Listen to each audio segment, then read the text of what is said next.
नमस्कार मित्रांनो, आज आपण कॉम्पोनंट्स ऑफ बिल्डिंग हा टॉपिक बघणार आहोत. तर बिल्डिंगमध्ये कोणकोणते कॉम्पोनंट्स असतात? तर स्ट्रक्चर असतं. स्ट्रक्चर त्याला मराठीत आपण सांगाडा किंवा ढाचा म्हणतो. त्यानंतर स्टेअरकेस म्हणजेच आपला जिना, लिफ्ट किंवा एलिव्हेटर आणि एक एस्केलेटर म्हणून पण असतं. ओके. लिफ्ट आणि एलिव्हेटर म्हणजे हे व्हर्टिकली वर जाण्यासाठी आणि एस्केलेटर म्हणजे जे तुम्ही मॉलमध्ये जिने बघतात त्यांना एस्केलेटर असं म्हणतात. वॉटर टँकमध्ये दोन टाईप येतात, एक अंडरग्राऊंड वॉटर टँक आणि एक ओव्हरहेड वॉटर टँक. त्यानंतर डक्ट किंवा शाफ्ट.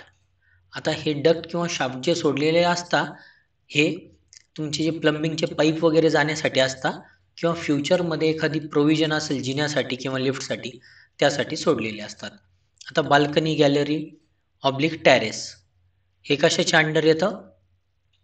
तुमचे प्रोजेक्शन जे बाहेर काढलेले आहेत त्याच्या अंडर येईल. जी प्लिंथ हाईट आहे तिला काही ठिकाणी कुर्सी म्हणतात, आपल्या इकडं मराठीत जोते म्हणतात किंवा काही ठिकाणी चटई पण म्हणतात त्याला प्लिंथला. ओके. पण तुम्ही जोते जरी लक्षात ठेवलं तरी चालेल. मॅसनरी म्हणजे जे आपलं वीट बांधकाम जे होतं, ब्रिकवर्क मॅसनरी, ते ओपनिंग. ओपनिंग कुठं असते? फॉर एक्झाम्पल ते किचन आहे. किचनला आपण ओपनिंग प्रोव्हाइड करतो, डोअर हा प्रोव्हाइड करत नाही. कारण जर तुम्ही किचनमध्ये जर डोअर प्रोव्हाइड केला तर तो डोअर उघड-झाक होताना ती जागा जी आहे, ओके, ती वेस्ट होईल.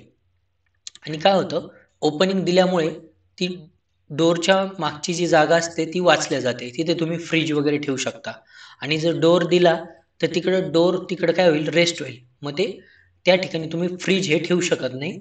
तुम्ही फ्लॅट स्कीममध्ये कधी गेलेले असाल तर तिकडे 100% किचनला काय देतात? ओपनिंगच देतात. फ्लोरिंग किंवा टाईल्स. आणि याच्यात आपण जे कडेला बसवतो फरशीच्या कडेने त्याला म्हणतात स्कर्टिंग्स. आणि ज्या फरशा आपण डब्ल्यूसी आणि बाथमध्ये बसवतो त्याला डॅडोज म्हणतात. प्लंबिंग आणि सॅनिटरी वर्क इन्क्लूड होतं कॉम्पोनंट्समध्ये. मग त्याच्यात परत वेगवेगळे पाईप्स असतात प्लंबिंगचे. इलेक्ट्रिकल फिटिंग, त्यात इलेक्ट्रिकल फिटिंग हे आपण पॉईंटवर मोजतो. ओके. पेंटिंगमध्ये इंटेरियर पेंट, एक्सटेरियर पेंट येईल. वॉटरप्रूफिंग जे आहे, ओके, तर वॉटरप्रूफिंग हे आपण स्लॅबला करतो, त्याला घोटाई म्हणतात. त्याच्यात परत 4 टाईपच्या घोटाई आहेत. एक ब्रिक बॅट घोटाई, ही सगळ्यात चांगली असते. 10 ते 12 वर्ष हिचं लाईफ आहे. आता तिचा रेट व्हॅरी होऊ शकतो, ओके, लोकेशन टू लोकेशन. 2 नंबरला येतं IPS वॉटरप्रूफिंग, ही थोडी साधी असते. त्यानंतर केमिकल वॉटरप्रूफिंग येतं आणि आता बिटुमिनचे शीट्स यायला लागलेत. डायरेक्टली बिटुमिनच्या शीटनीच काय करून देता? वॉटरप्रूफिंग. त्याचं एक्झाम्पल एक DPC. हे वॉटरप्रूफिंगचं एक्झाम्पल एक DPC पण आहे. DPC म्हणजे डॅम प्रूफ कोर्स. चौकटी खाली करता का? की जो ओलावा असतो, ओके, जमिनीतला, तर तो प्लिंथ हाईटमधून वर येऊन कधी-कधी काय होतं? खाली चौकटीच्या जवळ येतं ओल.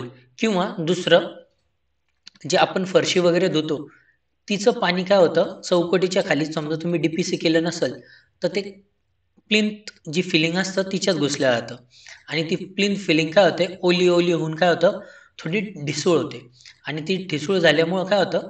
कधी-कधी फरशांची पण सेटलमेंट होते. मिसलेनियसमध्ये वेगवेगळ्या गोष्टी असतात बिल्डिंग कॉम्पोनंटच्या.